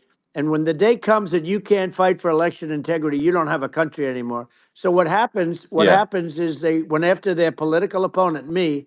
Now Biden's, close to vegetable stage, in my opinion. Okay, I looked at him today on the beach and I said, why would anybody allow him? The guy could barely walk. Why would anybody allow him? Does yeah, he have a political advisor that thinks this looks good? He thinks this looks good because it looks so bad. And it's ridiculous. I mean, and he's been doing that Right. for a long time. You know, he can't lift the chair. The chair weighs about 3 ounces. It's meant for children and old people to lift, and he can't Yeah. lift it. The whole thing is Well, crazy. I mean, he's clearly like we just don't have a president right You now. don't That's have a just obviously the president, and case. she's going to be worse than him Um, because she is a San Francisco liberal who destroyed San Francisco, and then as Attorney General, she destroyed California. You talk about location, and we're talking about the sun and the water and all. There's nothing better than California. She has destroyed that. She was the original DA. She was the original in San Francisco. She was the original Attorney General in California. What she has done to California is, well, you know better than I do. You just left California for a lot of those reasons. She's done with crime, with cashless bail, where you kill somebody. I mean, we have states now you kill somebody and they let you out right away. I mean, you don't have to even put up, and then they never find the people unless they kill again, and then they let them out again. Our yeah. country is becoming a very dangerous place, and she is a radical left San Francisco liberal, and now she's trying to protect. Now she's looking like she wants to be more Trump than Trump, if that's possible. I don't think it's possible, but she wants to be more Trump than Well, Trump. yeah. I want a wall. I I want, think that's you know, she yeah. wants to release all the Yeah. prisoners that are in detention, and some of these guys are really bad. Right. That just came Yeah. I out just saw today. that. She Yeah. doesn't want to build the wall, even though the walls work. Walls and wheels. You know, in your business, everything you do is obsolete, almost, well, not the tunnels, but everything is obsolete. Even your rocket ships, they're like a month later, they're obsolete. You find a better way to. The only thing that's not obsolete is a wall and a wheel. And the wall, you know, I built hundreds of miles of wall, and that's why we had such good numbers. I was going to add Yeah. 200 miles. We bought it. We could have flipped it up in 3 weeks, and they sold it for 5 cents on the dollar. That meant I said, "Wow, that means that they actually do want to have open borders." She wants to have open borders, and now she's going like she's tough on the border. It's such a lie. Yeah. This is simply not true. Yeah, This is simply not no, and true. everybody Yeah. knows It's it's simply not not true. true. It's a disgrace that she can Yeah. say it. No, I mean, obviously, what's happening sort of overnight is they're rewriting history and making Kamala sound like a moderate when in fact she is far left, like far Worse left. than Bernie Um, Sanders. She is considered more yeah, liberal by far than Bernie Sanders. She's a radical left lunatic. And if she's going to be our president, very quickly, you're not going to have a country anymore. And she'll go back to all of yeah, the things that she believes in. She believes in defunding the police. She believes in no fracking, zero. You don't. Now all of a sudden she's yeah. saying, no, I will. I really want to see fracking. If they got in, the day she got in, she'll end fracking. And by the way, if people didn't think that, the lunatics that really believe in that, they won't vote for her. You know, like like the Yeah. Palestinians and Israel. She is so anti-Israel, and she's bad for both. Biden actually did something that was impossible. Both sides hate him. You know, both sides. That was a hard Yeah. thing to do. Unification. Yeah, no. I mean, Netanyahu came to give a talk to a joint Senate and House sitting, and I was there, and Kamala stood him up. What does that say? I think Um, it's highly that's disrespectful. And I say, if you're a Jewish person or if you believe in Israel, if you're a person that, you know, is a very pro Israel, if you vote for her, it's worse than Biden. And Biden was bad. But if you vote for her, you ought to have your head examined. And you see tonight, I mean, as we're doing this, I'm seeing reports coming that they expect an attack tonight or tomorrow from hundreds and maybe thousands of rockets. You know, their Iron Dome, as they call it, as we all call it, but their shield that they build, that can be swamped. We'll use the term that's yeah, appropriate, swamped. But they yeah. swamp it by shooting enough missiles. You know this better than anybody. By shooting enough missiles, So, they can't defend themselves. You know, they just obliterate the whole yeah, place. And that's what some people think they're looking to do. And we have no leadership. There's no respect for the United States of America with these people. And I'm telling you, yeah. she'll be worse than him. That may be listening to this to look at Kamala's track record, before the last like month, and say, is that a track record you agree with it? Because it is her behavior has been far left, just an overnight propaganda attempt to rewrite history and make it sound like Kamala's moderate when she in fact is not moderate. Well, So I her think running that mate, approved, signed into legislation, tampons in boys' bathrooms. Okay. Now, Yeah, that's yeah, all that's I have weird. to hear. Tampons in That's boys' weird. bathrooms. And that means she believes Yeah, in that too. I mean, yeah, that's she not picked okay. this guy because he was the closest to her. A lot of people thought she'd pick sort of the opposite, but she picked an anti-Israel radical left person. But she is far worse, they say, than Bernie Sanders.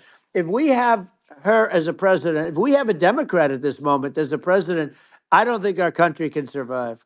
I think it's a massive. I think we're in massive trouble, frankly, with the Kamala administration, and that's my honest opinion. And I think really it's essential that you win for the good of the country for this election, and I mean that's understating my opinion. Um, Now, you know, you may have seen this, but I got a letter from the EU Commission, like saying, to not have disinformation on during this discussion that we're having, and there's a lot of attempts to do censorship and to force censorship even on Americans from other countries, and what do you think about that? Well, I know the European Union very well. They take great advantage of the United States in trade, as you know. We, through a different forum, NATO, we protect them. And yet, if you build a car in the United States, you can't sell it in Europe. You just can't sell it. It's impossible. The same thing with our farmers. Our farmers find it very difficult to do business. You know, we have a deficit with them of $250 billion, which people don't know. It sounds so nice, the European Union, but let me tell you, they're not as tough as China, but they're bad. And I let them know it. And that's probably why they notified you. No, they don't treat our country well. We defend them, with Ukraine. So we're in for 250 billion, and they're in for about 71 billion, and they have the same size. It's if you add up the European nations that in terms of an economy, it's about the same size. When you say as us, and they're in, Yeah, and they're in much greater risk. They're right there. We have an ocean separating us from. In this case, the enemy would be Russia. Used to be for the yeah, Soviet Union, but let's assume they're close enough. And what happens is they're in for 70 something million. I think even less than that billion, and we're in for about 250 billion, and it could be a lot higher than that. And I say, why aren't you going to equalize? Why aren't they paying what we're paying? And they're in much more, it's much more important for them because of the fact that, they're right near there. I mean, they're all sort of in that location. We're not. But they yeah, should, and I did it with NATO. There were only 7 countries that were paid up in NATO out of 28 at the time. And the United States yeah, was subsidized. yeah, The United States was subsidizing NATO, tremendously subsidizing NATO. And I went yeah, in and I said, you yeah. got to pay up. If you don't pay up, we're not going to defend you any longer. I took a lot of heat, but you know what happened? Billions and billions of dollars came flowing in. And, Yeah, I think a lot of the public isn't aware of the fact that the United States pays a disproportionate share of the NATO expenses, and then we get even though taken advantage of on trade. So think yeah, about it. well, I mean, the point of NATO is defending Europe, and it's it's like then okay, well, why is the United States paying disproportionately more to defend Europe than Europe? That doesn't make sense. That's unfair, and that is an appropriate thing to address. Well, when you talk about So cost cutting and savings and everything else, I mean, honestly, look, there's nobody that feels worse about the Ukraine situation than I do because I know it would have never happened. I know Zelensky. He was very honorable to me because when they went with the Russia hoax and they said I had a phone call with him, he said it was a perfect phone call. It was a great phone call. He could have grandstanded and said, oh, he was very threatening. He said, no, it was a very nice phone call.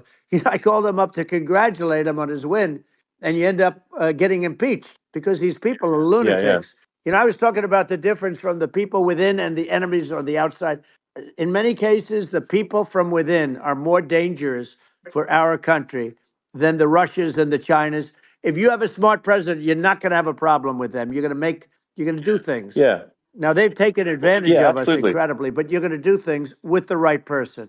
Yeah, well, I think it's obvious that you're a believer and an advocate of free speech, because during your first term as president, you were attacked relentlessly every day, often very unfairly with with false attacks, and you didn't try to shut down the media. You didn't try to inhibit their freedom of speech, and I think that says a lot. Well, the good thing is that you and I have, and some people, very few, we can get the word out.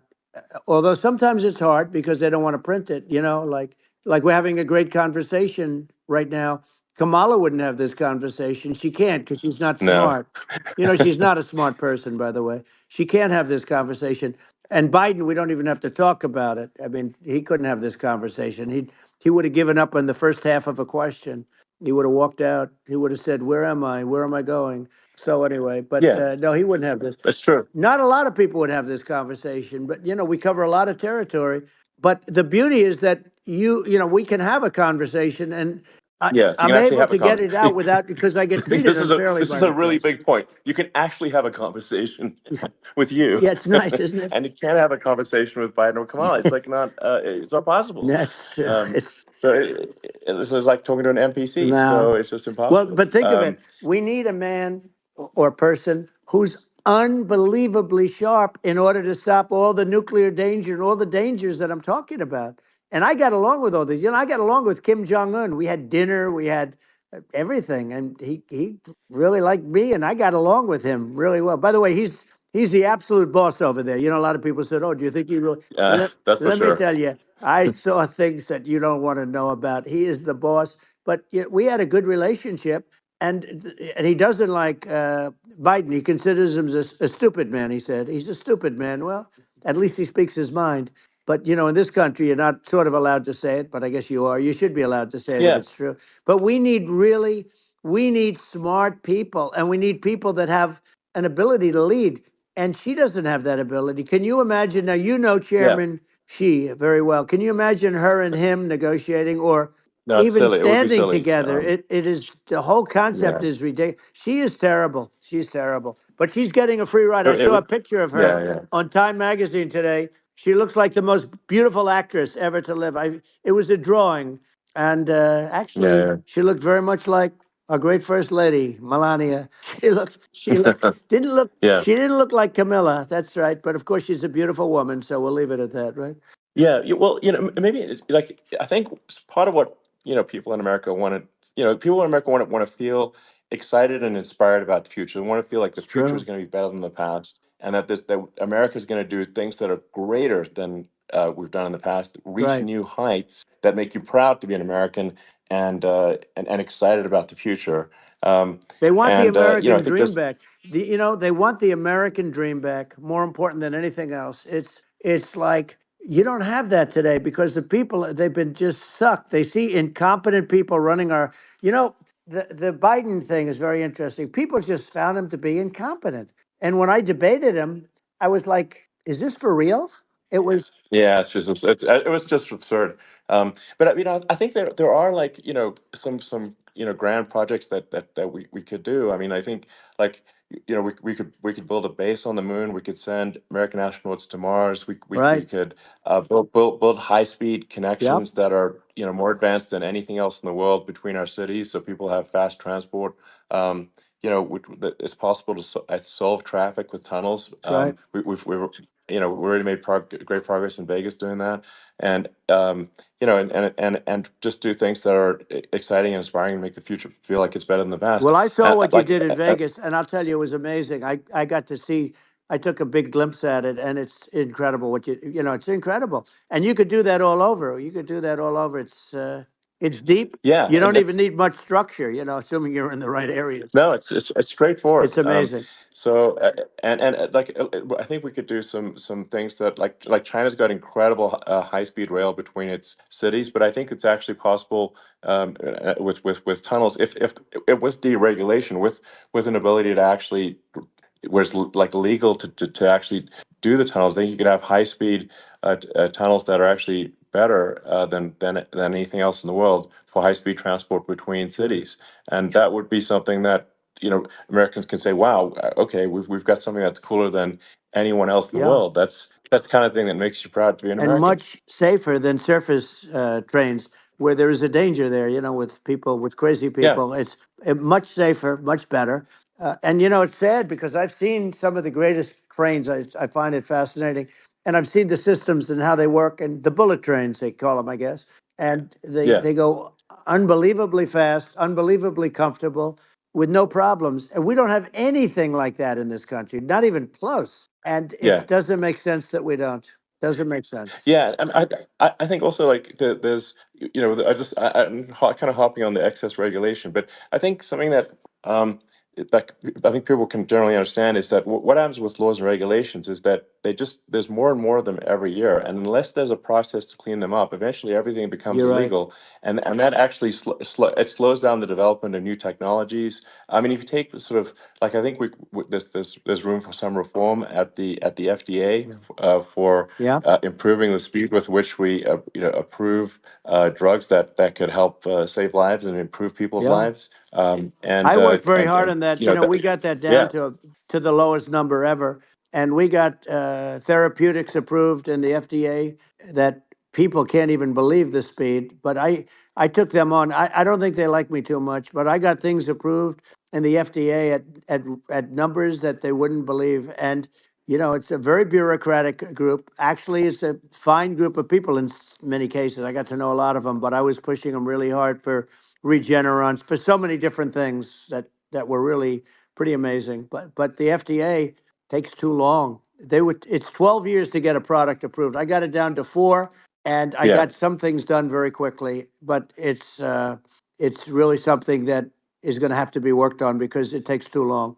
Just takes too long. Yeah, it just takes too long, and you end up in the same with the approval, but it's just it takes years instead of something that I think could potentially take Yeah, months, and that improves people's lives. And I yeah, think and but I just wanted to sort of hop on this point that like there has to be an active process for reducing rules and regulations because otherwise they just keep building up every year and yep, you get like hardening of the arteries and eventually everything's illegal or takes forever, and then we just ossify as a society. We can't make any yeah. progress, and it's a really big Well, deal. Elon, just So getting back to the FDA for 1 second, I got something done called Right to Try. This is where you can go in and if you're terminally ill, you can use a space age, medicine or whatever it may be. We have the best doctors, the best labs in the world. We really do. And but people would go to other countries because you couldn't use the product, even if they thought it worked, because it's going through the FDA. I got it approved yeah, where you can yeah, you basically you look, nobody wanted, the doctors didn't want it because of the liability, the country didn't want it, our country, because they didn't want to get sued.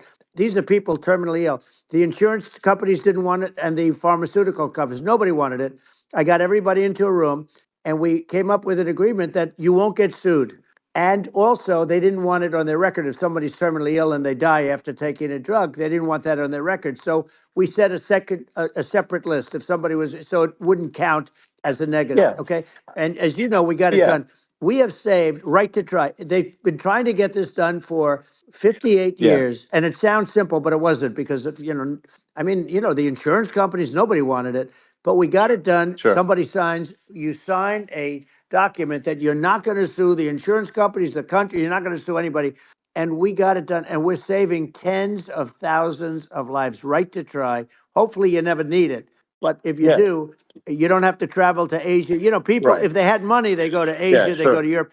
If they don't have money, they go home and die. That's what happened. They'd go home and Yeah. die.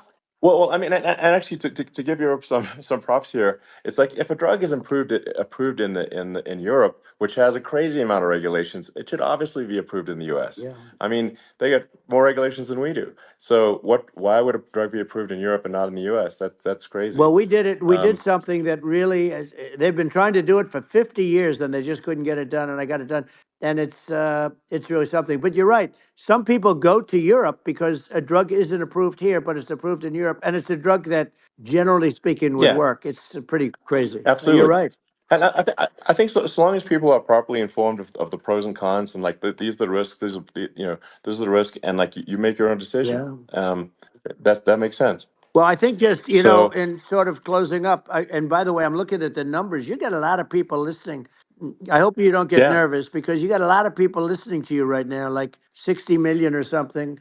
What is that number? It's crazy. It's amazing how you can see that right away. How many? What is the number? Wow. What is it? Well, Wow. I think in Wow, terms of people that's a that big, that's bigger than you said. You said 25 and you're much more than double that number, 25 million. I think you're going to be 60 or 70. And I guess over a period of time, hey, I congratulate you. Do I get paid for this or not? well, I think actually in terms of the number of people that will hear this conversation over the next few days to Right. weeks, it's going to be hundreds of That's what they millions. say. Yeah, that's good. Well, look, it's an Yeah. honor. Yeah, I just asked this: are you better off now, or were you better off when I was president? Nobody's better off now. People, we put out polls on that, and nobody's better off now. Inflation has killed it, and they also feel very unsafe. You look at what's going on with a lot of different things. You look at the riots we had at the Yeah. colleges over. I mean, it's ridiculous, but Right. all of the riots, they just feel unsafe. And now they really feel unsafe because you have a new form of crime. It's called migrant crime. I call it Biden Well, migrant yeah. crime. Maybe I'll call it Well, Kamala I, migrant crime. But I mean, with all these things, I always try to get to the ground truth by just asking people. And my mom lives in New York, and I was like, Mom, do have any of your friends, been attacked or assaulted? And she said, yeah, three of her friends in three separate crazy. incidents were assaulted just in recent months, just walking around the streets of New York. And I said, well, what happened to the people that assaulted them? Oh, nothing. They got away. Like, and they just They know that always get away. nothing's going to, and they don't ever, and that they don't even bother reporting it because there's not, they know that they're not going to, people are not going to get prosecuted. They just let, violent criminals out in New York The only one with that gets zero bail. prosecuted is Donald Trump. They don't get, they prosecute Trump. Yeah, I mean it's just obviously messed Oh, up it's terrible. if violent criminals are being getting off scot Yep. free, and meanwhile the New York spending massive resources prosecuting you, and it's like what's this, and I think the sort of sensible public looks at this and says, what the heck's going on here? This is obviously abuse of the legal system. Um, the legal system is supposed to be protecting the That's right. public from violent criminals, and it should be obviously allowing the public to make their own decision about who should be president, as opposed to some legal case. Once they start this precedent, because this can go on with the next one. I mean, this is a very bad precedent what they're doing in terms of going after their political opponent, and that's all it is. It's going after their political opponent, Yeah, and then you get a judge who's a strong Democrat, and I'm being nice when I say that. In many cases, crooked as hell. But you get a judge, and you go into an area where a Republican gets 3 or 4% of the vote, and you'll have a jury pool yeah, with people that hate Republicans or hate. It could sure, also be the other way, though, of course, because it could start the other way in areas where they hate exactly. Democrats. And you get into a Yep, Pandora's box. It's a very dangerous thing for this country, and a very dangerous thing even for the state. New York City is yep, losing. New York absolutely. City and state lose a lot of business over what they did to me, because these people say we don't want that to happen to us. That's no justice system. You have an unfair system of Yes. justice, and it's costing New York State a tremendous amount of money. People are leaving and companies are leaving, and they won't come back. So, all of that stuff is important. But the economy now is the big thing, and we can turn that economy up so fast, and people are going to be back again. We're going to get rid of Yeah, I think there's inflation. I think there's a lot of Right. opportunity. Absolutely. Absolutely. So And I just I want to think I I want to think congratulate you. You've done an amazing job. You have definitely got a fertile mind. We can talk. You and I can talk about well, rockets it's and, kind of you to say thank you. well, tunnels. We can talk about tunnels and rockets and electric cars. So many things. And now you're into the AI, and that's going to be another beauty, I'll say. So Yeah. it's an amazing thing you've done, Elon. It's an amazing thing, and I Well, congratulate you. I mean, thank you. And well, I mean, I just say here, here's to an exciting, inspiring future that people can look forward to and be optimistic and excited about what happens next. And that's the kind of future that I think you will bring as president, and that's why I endorse you. Well, I appreciate that. That endorsement meant a lot to me. Not all endorsements mean that much, to be honest. Your endorsement meant a lot. And, we have a phrase, make America great again. It's pretty simple, but it really says that we want to make America great again. And we can do it. We can do it now. But if we were going to suffer another 4 years like we've suffered for the last 4 years, I'm not sure the country can ever come back. That's how bad it is. It's so bad. We have to do a lot I of think that's a things. very real Yeah, risk. it's a big That's a risk. very real risk. Yeah. And it's, I'd just like to note to people listening, like I've not been very political before, and if you look at my record, I've actually been. I'm not like some they try to paint me as like a far right guy, which is absurd because I'm like making electric vehicles and solar and batteries, helping with the environment, and I actually I supported Obama. I stood in line for 6 hours to shake Obama's hand when he was running for president, and so it's not like I'm like some sort of dyed in the wool long term Republican. I call myself historically a moderate Democrat, but now I feel like we're really at a critical juncture for the country, and I think a lot of people thought the Biden administration would be a moderate administration, but it's not, and obviously we're just going to see an even further left administration with Kamala. That's my honest opinion. I mean, her dad is literally. I mean, she was brought up as an actual. Her dad is a Marxist economist. You can Google it. I mean, it's not a. We're not making this up.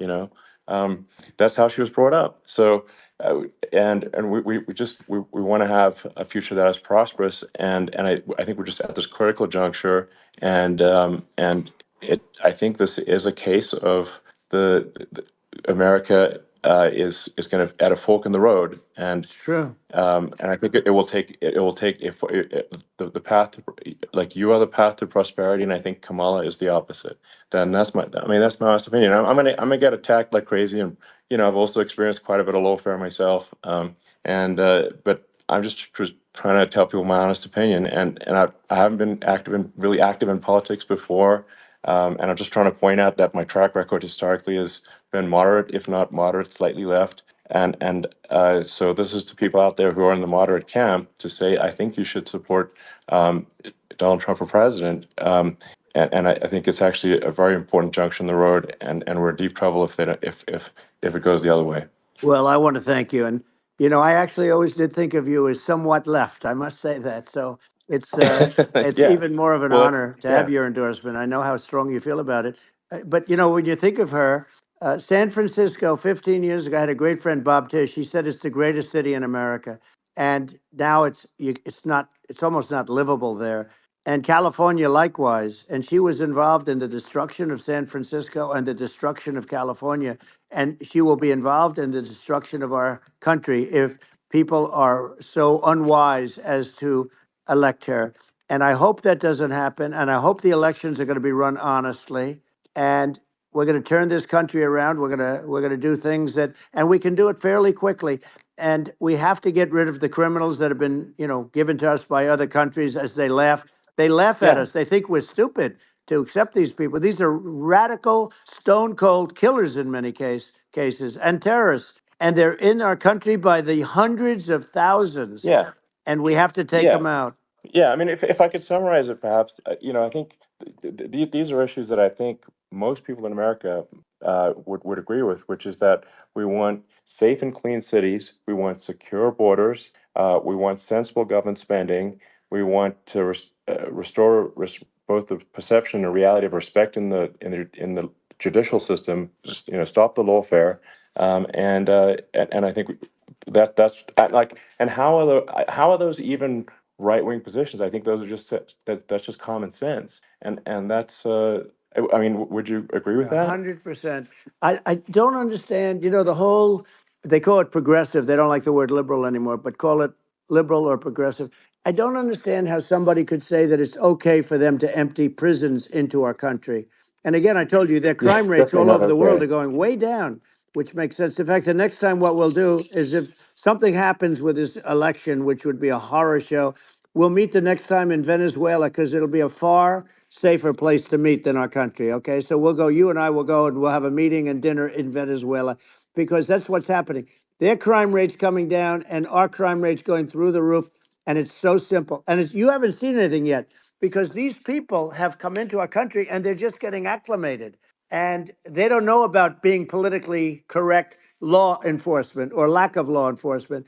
And our police, I have to just end with this. We have great police. We have great law enforcement, but they're not allowed to do their job. They have to be able to do their Yeah. job without being destroyed. Well, absolutely, and it's obviously demoralizing if you're a police officer risking your life to to arrest violent criminals who could kill you and do kill you sometimes, and then you arrest the violent criminal, and then the DA doesn't prosecute and that's let the guy out. Right. Well, then like why should a police officer risk their life to arrest a violent felon Well, even worse, if Elon, nothing's going to happen? even worse, they prosecute the police officer. They go after it and they prosecute the police officer and they take away his pension. They take away his Yeah. job. He loses his family. He loses his house. Well, I thought it was very telling, like incredibly telling, that when there was that case where sort of a gang of thugs beat up police officers. I think it was in Times Yep. Square in New York, and and then nothing happened to those guys. They were let out, zero bail, and I think a bunch of them were given free tickets to California. Well, what is I mean that is a gross indignity against the United States, and that's how. I mean, this is insane. Like, have we lost all pride? What that? How can such a thing be allowed to occur? I've never seen anything. You know? We see where they get shot. It's a very dangerous profession, but it's something they're very proud of, and they want to be able to do their job. But I've seen them get shot. I've seen a lot of things, but I've never seen where these guys are standing in the middle of a big street, everybody watching them, and they're literally boxing, like punching, stand-up fighting a police officer. There were two of them, and you had Yeah, about six yeah, of yeah. these guys, and they're punching the hell out of them. And in their own country, they would be dead if they did that. They'd be shot. They Yes. would be shot instantly. And they come from these countries, and it's taking them a while to realize that we don't do that in this country. But in their own Yeah. country, if they stood on a street and had a fight with a police officer, they would be shot. There's no political correctness. And it's such a sad Yeah. It's it's just such a sad thing to see. And that's the reason you we have yeah crime, we by the way, yeah. because we don't do anything about Yeah, it. yeah, we just cannot have a situation where our police officers are beaten up on camera by a gang of illegal immigrants, and then nothing happens to the guys that beat up the cops. I mean, and they're let out. This is Well, we're going to unacceptable. change it, and we're going to get them out of the country. When I first got involved, they said you couldn't get them back to these countries. You couldn't take them back. In the case of Guatemala, Honduras, El Salvador, some others, you couldn't get them back. And I said, really? Oh, you can't get them back? Because under Obama, he couldn't get them back. They'd fly them in, and they'd put planes on the runways in these countries so you couldn't land a plane. They'd bring them back. And the generals told me, sir, we can't bring them back. The countries won't accept MS-13 gang members. They won't accept them. And I said, really, how much do we pay these various countries in terms of economic aid, which is also somewhat ridiculous? And the answer was $750 million. I said, good. Tell them they're in default. They're delinquent. We're not paying them anymore because they won't accept Yeah, their. it's And you know what happened? They all called me, yeah, every one yeah, of them. They said, we would be honored to take them back, sir. We would be honored. It was so easy. But it's one of those things. And we got them back. We took in so many. The MS-13 is probably yeah, the worst gangs in the world. They're the most vicious, violent. We took them out of here by the thousands and got them out of here. And their countries took them back. And because I said, you're not getting any more economic aid. And once I said that, they were nice. They wouldn't take them back for yeah, Obama. They yeah. wouldn't take them back for anybody. And now we have a problem because we have this guy, and they don't take him back anymore with Biden because they don't respect him. Yeah, yeah. It's just gotta be done. We just can't have whether they're citizens or not citizens. We can't have because they won't prosecute citizens either. Not just illegals. So that if it's you can't have violent repeat violent offenders that are not that don't get That's incarcerated right. because they will obviously by definition continue to hurt people. And I think where part of this comes from is that there's I do sort of consider myself liberal in some ways. I mean, it's just that you want to have empathy for Right. people. Obviously, you want to have empathy for people. I totally agree with that. You want to have empathy, but you also have to have empathy for the victims of the criminals. And if you just have empathy for the criminals, it's actually shallow empathy. It's not real. You're not thinking. You have one layer deep empathy. You got to say, like, what if you don't incarcerate this person? Who are they going to hurt? Who are they might kill someone. They might rape someone. If you don't incarcerate them, you have to have empathy for the victims. And there's a lack of empathy for the victims of the criminals, and too much empathy for the criminals. It doesn't make sense. That's why you want to have deep empathy for society as a whole, not shallow empathy for That's right. criminals. And we have to give our police officers the dignity and the respect that they deserve. And we have to let them do their job. They can do a great job, but we have to let them do their job. And if we don't do that, it's going to all disappear. There's never been a society like this where you're allowed to do anything you want and nothing happens. And I'm talking about violent crime. And it's going to get more violent because these are really, really violent people. And we're going to get them out of our country, and we're going to get them back to because they were sent here by the presidents and by the various people that run those countries. And I know every one of those guys. And they're smart people, and they're streetwise people. And they really think that the USA is stupid. They think we're run by stupid people, and they happen to be right. But when I was there, we had no problem. We got them out. We took out thousands of MS-13 gang members. We brought them back.